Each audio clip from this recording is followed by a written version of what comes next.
సిరివెన్నెల సాహిత్యం, ఆర్పి సంగీతం. సిరివెన్నెల, ఆర్పి ప్రొఫెషనల్గా, వ్యక్తిగతంగా మీ ఈ అనుబంధాలని మీరు ఎట్లా డిఫైన్ చేస్తారు? అంటే he was my father figure first of all. ఎప్పుడు ఆయన చూడడం కూడా అలాగే చూసేవాడు. మామూలుగా ఎవరినైనా ఇలా పలకరించవచ్చు, ఇలా నన్ను మాత్రం ఇలా భుజమే చేసి కౌగిలించుకునే మాట్లాడతారు. అంత ఇష్టం నేనంటే ఫస్ట్ ఆఫ్ ఆల్. ఇంకా కొన్ని ఉన్నాయి మా ఇద్దరి మధ్యలో, ఫ్లోలో చెప్తాను. ఓకే.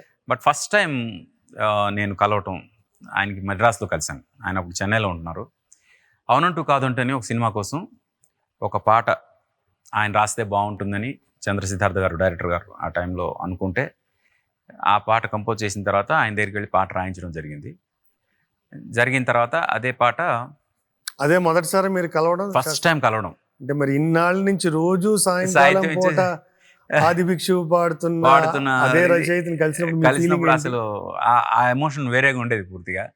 ఆయన కలవడమే, మా ఎగ్జిక్యూటివ్ ప్రొడ్యూసరు చందు గారు, నేను ముగ్గురం కలిసి వెళ్ళడం ఒక మంచి ఫ్రూట్ బాక్స్ ఒకటి తీసుకుని వెళ్ళి ఆయనకి ప్రజెంట్ చేసి ఆశీర్వాదం తీసుకుని, ఫస్ట్ టైం మేము ఎవరం కూడా తెలీదు.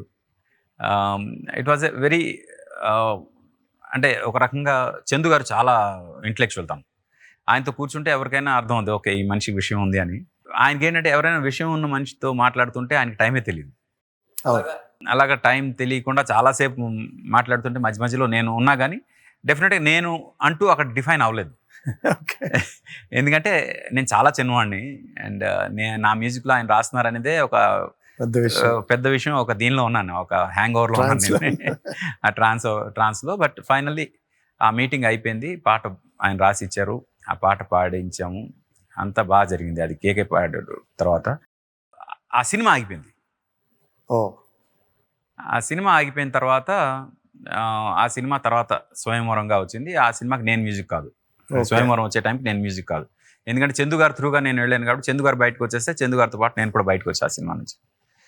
కానీ ఆ పాటలు మాత్రం అలా ఉండిపోయాయి, మేము రికార్డ్ చేసిన పాటలు. మనసంతా నువ్వే చేస్తున్నప్పుడు, అది మీ నెక్స్ట్ సినిమానా? నెక్స్ట్ సినిమా కాదు, నెక్స్ట్ చిత్రం అయింది, నువ్వు నేను అయింది. అది కాదు, శాస్త్రి గారితో నెక్స్ట్ ఇమీడియట్ గా శాస్త్రి గారితో అవుతున్న నెక్స్ట్ సినిమా మనసంతా నువ్వే. అంటే అఫీషియల్ గా నాకు ఫస్ట్ సినిమా శాస్త్రి గారితో మనసంతా నువ్వే అవుతుంది. ఆ టైంలో మళ్ళీ మీరు బాగా ఎస్టాబ్లిష్ అయిపోయారు చిత్రం. కానీ ఈ లోపు మా ఇద్దరిది చాలా పెద్ద ట్రావెల్ ఉంది. అంటే ప్రొఫెషనల్ ట్రావెల్ కాకపోయినా, ఆయన చెన్నై నుంచి షిఫ్ట్ అవ్వగానే మేము హిందీ నగర్ కాలనీలో ఉండేవాళ్ళం. ఆయన హిందీ నగర్ కాలనీ, మా ఇంటి ఎదురుగానే మేము ఉండే, అంటే నేను, త్రివిక్రమ్, సునీల్ ముగ్గురం రూమ్మేట్స్. మా రూమ్కి ఆపోజిట్లోనే ఆయన ఫ్లాట్ తీసుకున్నారు, అక్కడ ఉన్నారు. అక్కడ నుంచి కొంచెం ఫ్యామిలీ రిలేషన్షిప్, ఫ్యామిలీ పిల్లలతో సహా అందరం కలవటం ఇలాంటివి జరిగాయి.